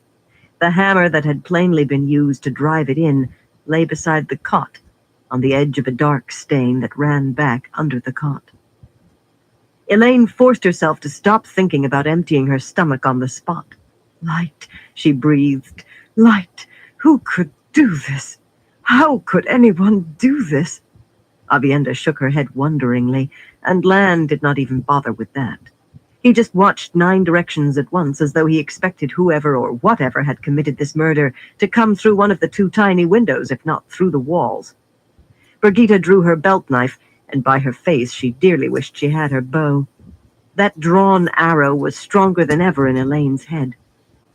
At first, Nynaeve simply stood in one spot, studying the hut's interior. There was little to see, aside from the obvious. A second 3-legged stool, a rough table holding a flickering lamp, a green teapot and a second cup, a rude stone fireplace with cold ash on the hearthstone. That was all. The hut was so small it only took Nynaeve a step to reach the table. Dipping her finger into the teapot, she touched it to the tip of her tongue, then spat vigorously and emptied the whole teapot onto the table in a wash of tea and tea leaves. Elaine blinked wonderingly. "What happened?" Van Deen asked coolly from the door.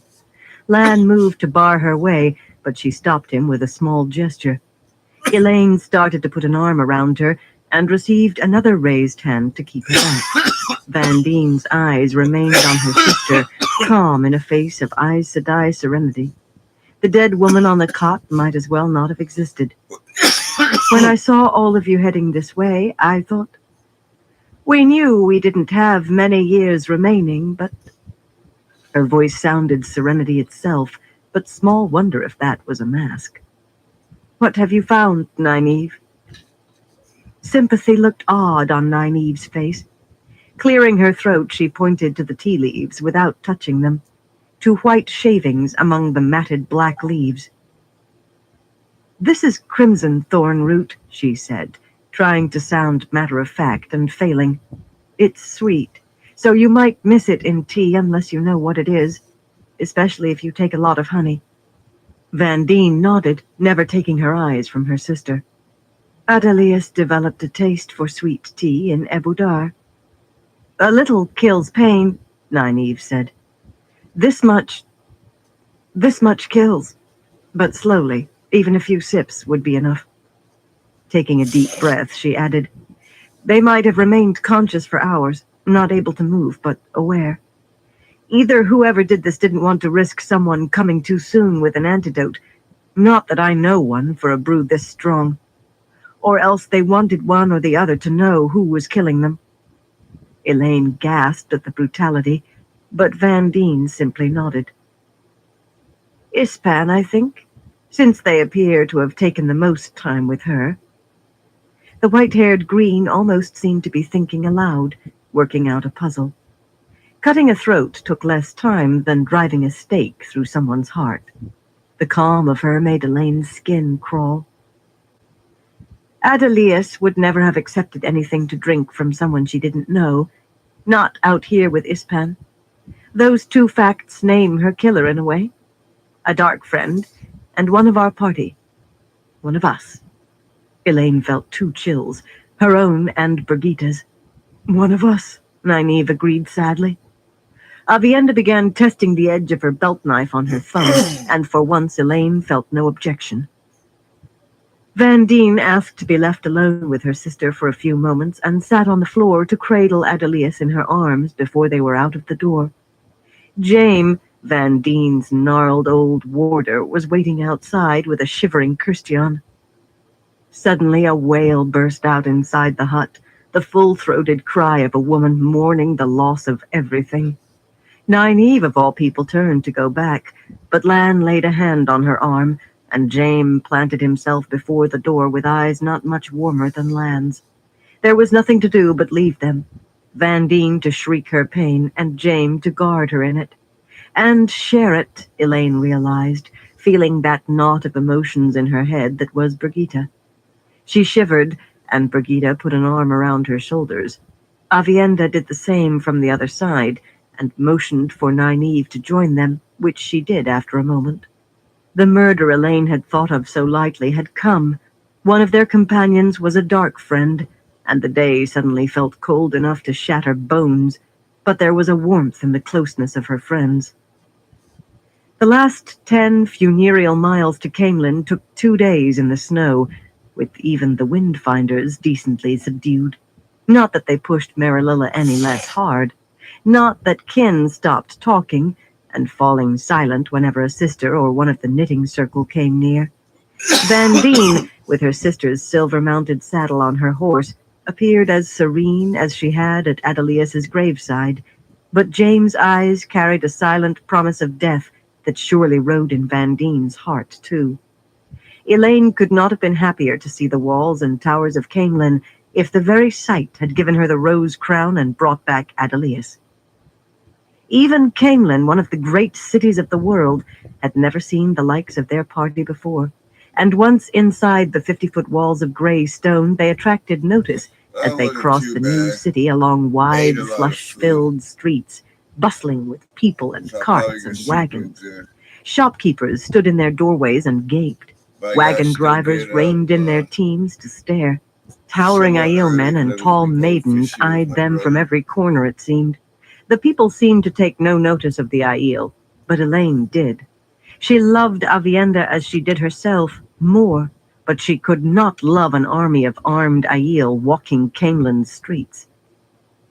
The inner city, ringed by towered walls of silver-streaked white, was a remembered delight, and Elaine finally began to feel that she was coming home. The streets followed the curves of the hills, and every rise presented a new vista of snow-covered parks and monuments laid out to be seen from above, as well as up close, of brightly tiled towers shining with 100 colors in the afternoon sun. And then the royal palace itself was before them, a confection of pale spires and golden domes and intricate stonework traceries. The banner of Andor waved from nearly every prominence, the white lion on red, and from the others, the dragon banner or the banner of light. At the tall gilded gates of the palace, Elaine rode forward alone in her travel-stained gray riding dress. Tradition and legend said women who first approached the palace in splendor always failed. She had made clear that she had to do it alone, yet she almost wished Avienda and Brigitte had succeeded in overruling her. Half the 24 guards in front of the gates were Aiel maidens, the others men in blue helmets and blue coats, with a red and gold dragon marching across the chest. "I am Elaine Trakand," she announced loudly, surprised at how calm she sounded. Her voice carried, and across the great plaza people turned from staring at her companions to stare at her. The ancient formula rolled from her tongue. "In the name of House Trakand, by right of descent from Ishara, I have come to claim the Lion Throne of Andor, if the light wills it so." The gates opened wide. It would not be that easy, of course. Even possession of the palace was not enough to hold the throne of Andor by itself. Passing her companions into the care of an astonished Reen Harfour, and very pleased to see that the graying first maid, round and as regal as any queen, still had the palace in her capable hands, and a coterie of servants in red and white livery, Elaine hurried to the grand hall, the throne room of Andor, alone again. This was not part of the ritual, not yet. She should have been going to change into the red silk with the pearl-worked bodice and white lions climbing the sleeves, but she felt compelled. This time, not even Nynaeve tried to object. White columns 20 paces high marched down the sides of the grand hall. The throne room was empty still. That would not last long. Clear afternoon light through the glassed casements in tall windows along the walls mingled with the colored light through the great windows set in the ceiling, where the white line of Andor alternated with scenes of Andoran victories and the faces of the land's earliest queens, beginning with Ishara herself, as dark as any of the Atha Anmier, as full of authority as any Aes Sedai. No ruler of Andor could forget herself with the predecessors who had forged this nation staring down at her. One thing she feared to see, the huge monstrosity of a throne, all gilded dragons, that she had seen standing on the dais at the far end of the hall in Tel Iran Riyadh. It was not there, thank the light. The lion throne no longer rested on a tall plinth like some trophy either, but kept its proper place upon the dais, a massive chair, carved and gilded, but sized for a woman. The white lion, picked out in moonstones on a field of rubies, would stand above the head of any woman who sat there. No man could feel at his ease sitting on that throne, because, so legend said, he would know he had sealed his doom. Elaine thought it more likely the builders had simply made sure a man would not fit on it easily. Climbing the white marble steps of the dais, she laid a hand on one arm of the throne. She had no right to sit on it herself. Not yet. Not until she was acknowledged queen. But taking oaths on the lion throne was a custom as old as Andor. She had to resist the desire to simply fall on her knees and weep into the throne's seat. Reconciled to her mother's death she might be, but this brought back all the pain. She could not break down now. Under the light, "I will honor your memory, Mother," she said softly. "I will honor the name of Morghese Trakand and try to bring only honor to House Trakand. I ordered the guards to keep the curious and the favor seekers away. I suspected you might want to be alone here for a time." Elaine turned slowly to face Dylan Taravin as the golden-haired woman walked the length of the grand hall. Dylan had been one of her mother's earliest supporters in her own quest for the throne. There was more gray in her hair than Elaine remembered, more lines at the corners of her eyes. She was still quite beautiful, a strong woman, and powerful as friend or foe. She stopped at the foot of the dais, looking up. "I've been hearing for 2 days that you were alive, but I didn't really believe it until now. You've come to accept the throne from the Dragon Reborn, then?" "I claim the throne by my own right, Dylan, with my own hand. The Lion Throne is no bauble to be accepted from a man." Dylan nodded, as at self-evident truth, which it was to any Andoran. "How do you stand, Dylan? With Trakand or against? I have heard your name often on my way here." "Since you claim the throne by your own right, Riz." Few people could sound as dry as she. Elaine sat down on the top step and motioned the older woman to join her. "There are a few obstacles, of course," Dylan went on as she gathered her blue skirts to sit. "There have been several claimants already, as you may know. Nayan and Elenia I have securely locked up, on a charge of treason that most people seem willing to accept, for the time being. Elenia's husband is still active for her, though quietly, and Aramilla has announced a claim, the silly goose. She's getting support of a kind, but nothing that need worry you. Your real worries, aside from Aiel all over the city waiting for the Dragon Reborn to come back, are Aemon, Arthel, and Pelavar. For the moment, Luan and Elorian will be behind you, but they might go over to A very succinct list, delivered in a tone suitable for discussing a possible horse race. Nayan and Elenia she knew about, if not that Jared still thought his wife had a chance at the throne. Aramilla was a goose to believe she would be accepted, whatever her support. The last 5 names were worrying, though. Each had been as strong a supporter of her mother as had Dylan, and each led a strong house. "So Arathel and Aemlin want the throne," Elaine murmured. "I can't believe it of Elorian. Not for herself. Pelavar might be acting for one of his daughters, but Luan had only granddaughters, none near old enough. You spoke as if they might unite, all 5 houses. Behind whom?" That would be a dire threat. Smiling, Dylan propped her chin in her hand. "They seem to think I should have the throne. Now, what do you intend about the dragon reborn? He hasn't been back here in some time, but he can pop out of the air, it seems. Elaine squeezed her eyes shut for a moment, but when she opened them, she was still sitting on the steps of the dais in the grand hall, and Dialin was still smiling at her.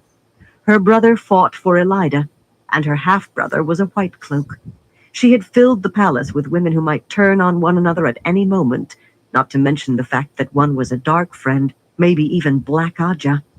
And the strongest threat she faced in claiming the throne, a very strong one, stood behind a woman who said she supported Elaine. The world was quite mad. She might as well add her bit. I mean to bond him my warder, she said, and went on before the other woman could more than blink in astonishment. I also hope to marry him. Those things have nothing to do with the Lion Throne, however. The very first thing I intend... As she went on, Dialin began to laugh.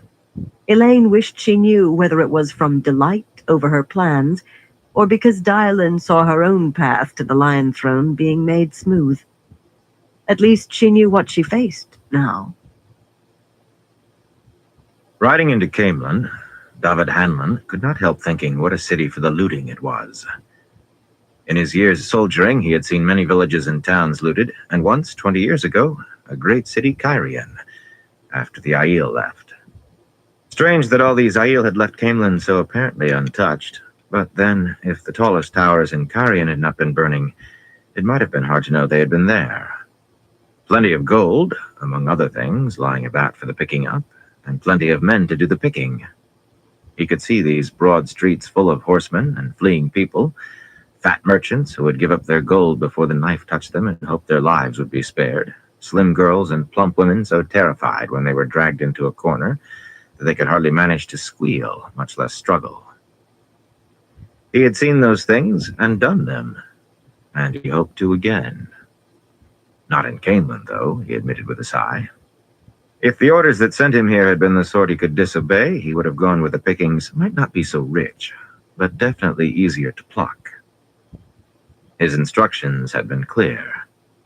Stabling his horse at the Red Bull in the new city, he walked a mile to a tall stone house on a side street, the house of a wealthy merchant, discreet about her gold, marked with a tiny painted sigil on the doors, a red heart on a golden hand. The hulking fellow who let him in was no merchant's servant, with his sunken knuckles and sullen eyes. Without a word, the huge man led him deeper into the house, then down toward the basements. Hanlon eased his sword in its scabbard. Among the things he had seen were men and women, failures, led to their own very elaborate executions.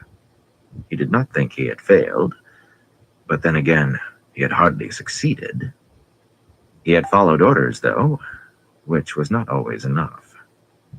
In the rough stone basement, lit by gilded lamps set all around, his eyes went first to a pretty woman in a lace-trimmed dress of scarlet silk, with her hair caught in frothy lace net.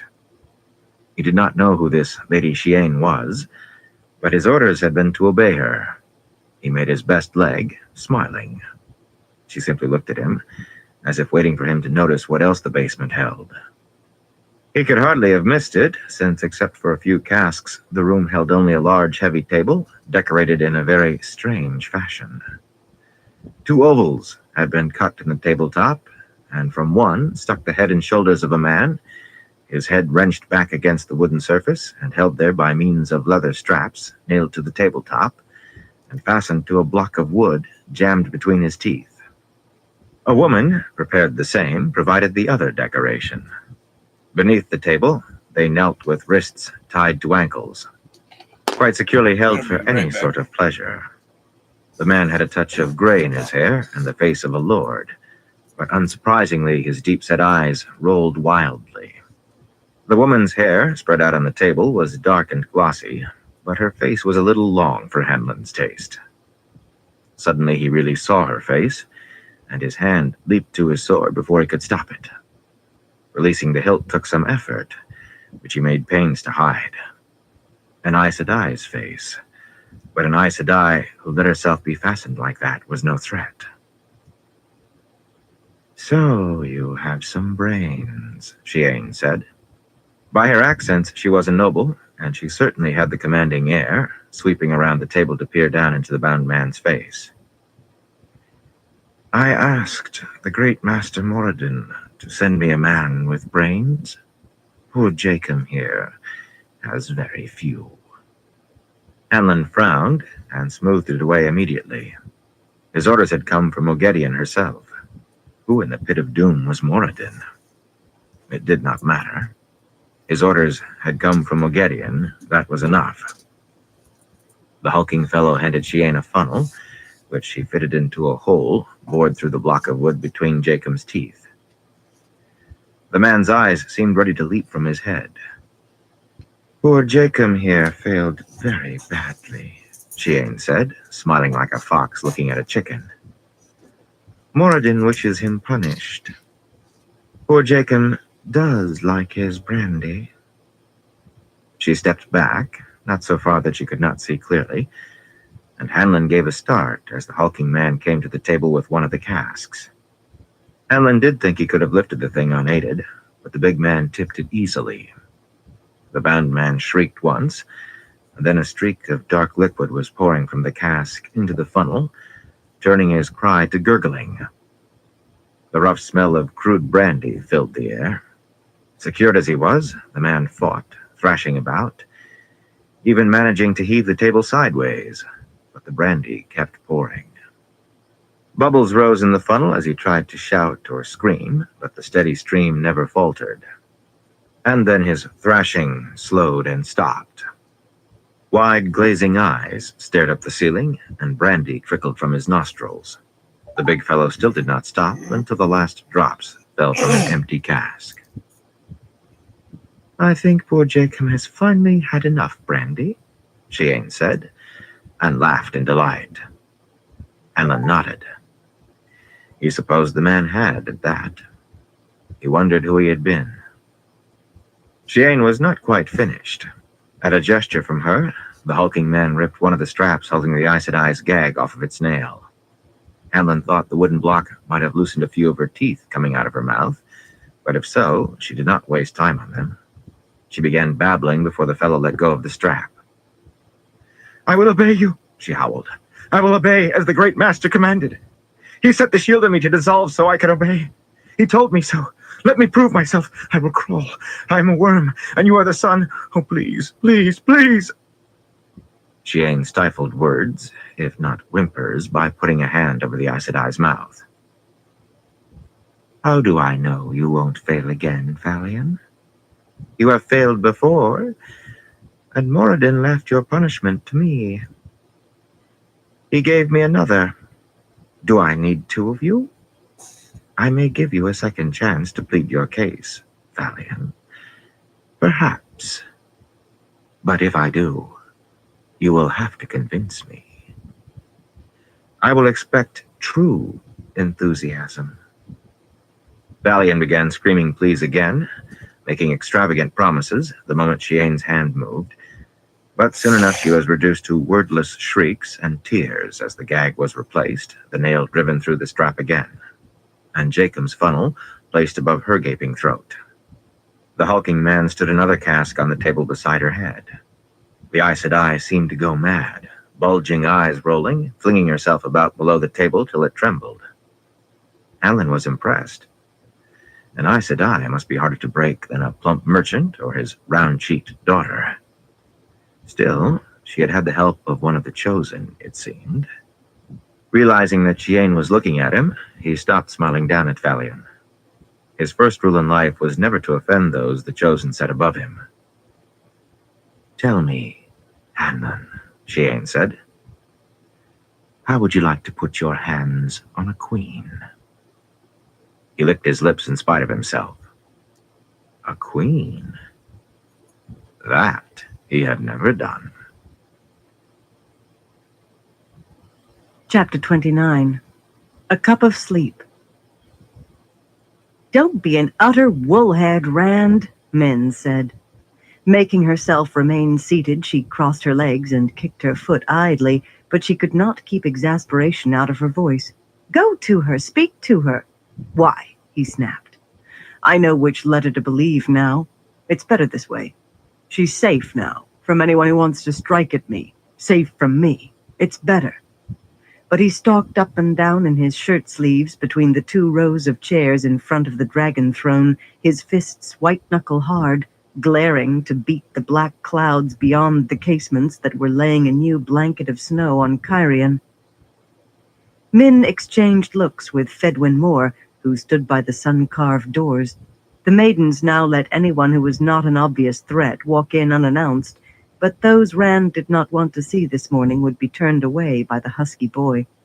He wore the dragon and sword on his black collar, and Min knew he had already seen more battles, more horror than most men 3 times his age, yet he was a boy. Today, casting uneasy glances at Rand, he seemed younger than ever. The sword on his hip still looked out of place to her. "The dragon reborn is a man, Fedwin," she said. "And like any man, he's sulking because he thinks a woman doesn't want to see him again." Goggling, the boy jerked as if she had goosed him. Rand stopped to scowl at her sullenly. All that kept her from laughing was knowing that he was hiding pain as real as any stab wound. That and the sure knowledge that he would be as hurt if she had done what had been done.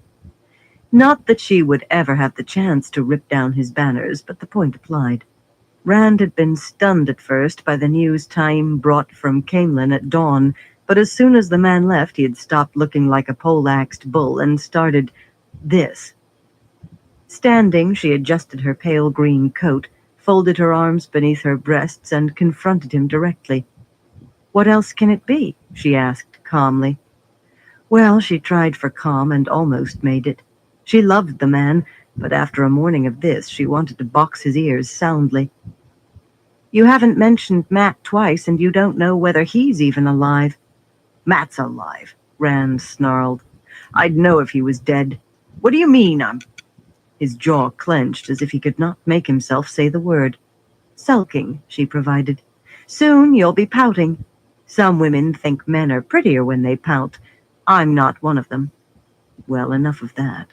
His face had darkened, and he was not blushing. "Haven't you twisted yourself into knots to make sure she got the throne of Andor? Which is hers by right, might I add. Didn't you say you wanted her to have Andor whole, not ripped apart like Kyrian or Tyr?"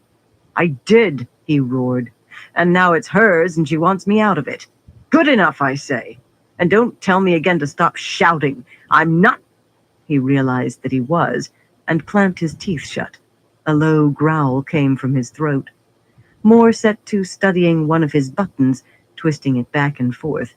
He'd been doing a lot of that this morning. Min kept her face smooth. She was not going to slap him, and he was too big for her to spank. "Andor is hers, just as you wanted," she said, calmly, almost. "None of the Forsaken are going after her now she's torn your banners down." A dangerous light appeared in those blue-gray eyes, but she pressed on. "Just as you wanted, and you can't believe she's siding with your enemies. Andor will follow the Dragon Reborn, and you know it. So the only reason for you to be in a snit is because you think she doesn't want to see you. Go to her, you fool." The next part was the hardest to say. "Before you can say 2 words, she'll be kissing you." Light. She loved Elaine almost as much as she did Rand, maybe as much in a very different way. But how was a woman to compete with a beautiful golden-haired queen who had a powerful nation at her beck and call? "I am not angry," Rand said in a tight voice, and started pacing again. Min considered kicking him square in the bottom, hard. One of the doors opened to admit leathery, white-haired Soralia, who brushed Moore aside even as he was looking to see whether Rand wanted her allowed entry. Rand opened his mouth, angrily, whatever he chose to claim, and 5 women in thick black robes damp with melted snow followed the wise one into the room, hands folded, eyes down, and deep hoods not quite hiding their faces. Their feet were wrapped in rags. Min's scalp prickled. To her eyes, images and auras danced and vanished and were replaced around all 6 women, just as around Rand. She had been hoping he had forgotten those 5 were alive. What in the name of the light was that wicked old woman doing? Sorelia gestured once in a clatter of gold and ivory bracelets, and the five hastily arranged themselves in a line atop the golden rising sun set in the stone floor. Rand strode along that row, stripping back hoods, bearing faces that he stared into cold-eyed. Every one of the black-robed women was unwashed, her hair lank and dirty with sweat.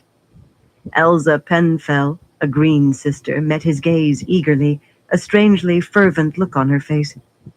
Nasun Bihara, a slender brown, studied him as intently as he did her. Serene Nemdal, so beautiful even in her dirt that you thought her agelessness must be natural, appeared to be holding to her white Aja coolness by a fingernail. Beldine Nyram, too new to the shawl to have the ageless features, essayed an uncertain smile that melted under his stare. Arian Borroleus, pale and almost as lovely as Serene, flinched, then visibly forced herself to look into that frigid gaze. Those last two also were green, and all five had been among the sisters who kidnapped him on Elida's orders. Some had been among those who tortured him while trying to carry him to Tar Valon. Sometimes Rand still woke, sweating and panting, mumbling about being confined, being beaten. Min hoped she did not see murder in his stare. "These were named Datsang, Rand al'Thor," Sorelia said. "I think they feel their shame in the bone now. Arian Borroleus was the first to ask to be beaten as you were, sunrise and sunset, but now each has done so. That plea has been granted. Each has asked to serve you however she may. The toll for their betrayal cannot be met." Her voice darkened for a moment. To the Aiel, the betrayal of the kidnapping was far worse than what they had done after.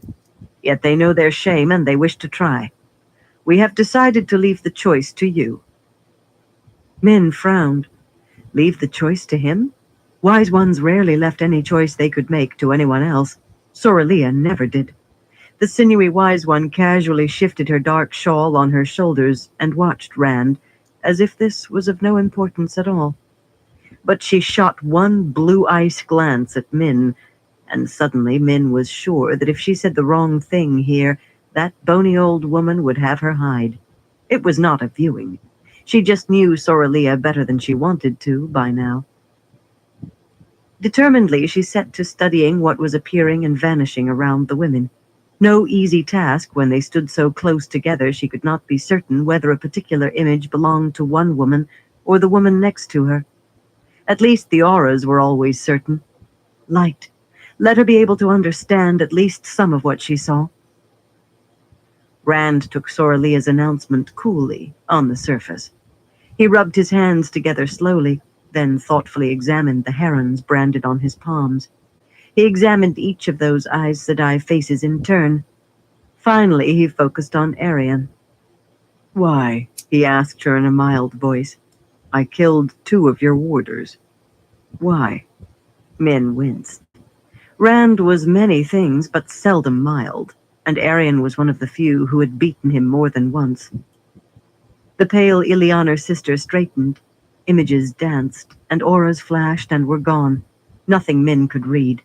Dirty-faced and her long black hair matted, Arian gathered Aes Sedai authority around her and met his gaze levelly.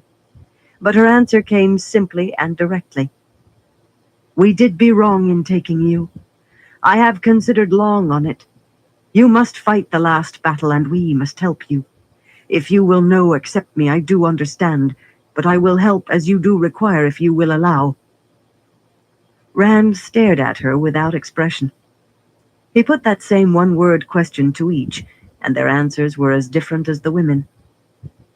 "The green is the battle Aja," Beldine told him proudly, and despite smudges on her cheeks and dark circles beneath her eyes, she did look a queen of battles.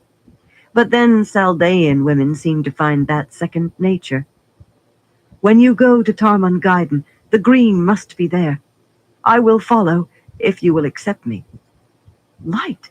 She was going to bond an Ashaman as a warder. How? No, it was not important now. "What we did was logical at the time." Serene's tightly held, cool serenity slipped into clear worry, and she shook her head. I say that to explain, not to exculpate. Circumstances have changed.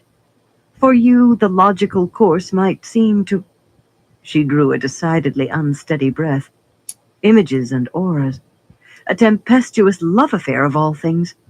The woman was ice, however beautiful, and there was nothing useful in knowing some man would melt her. To send us back to captivity, she went on, or even execute...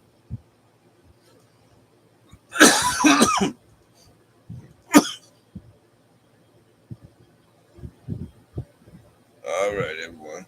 I'm going to call into this live for tonight. I want to thank everyone for stopping by. Everyone keeps stopping by. I appreciate all your support. Until next time, everyone, y'all stay safe.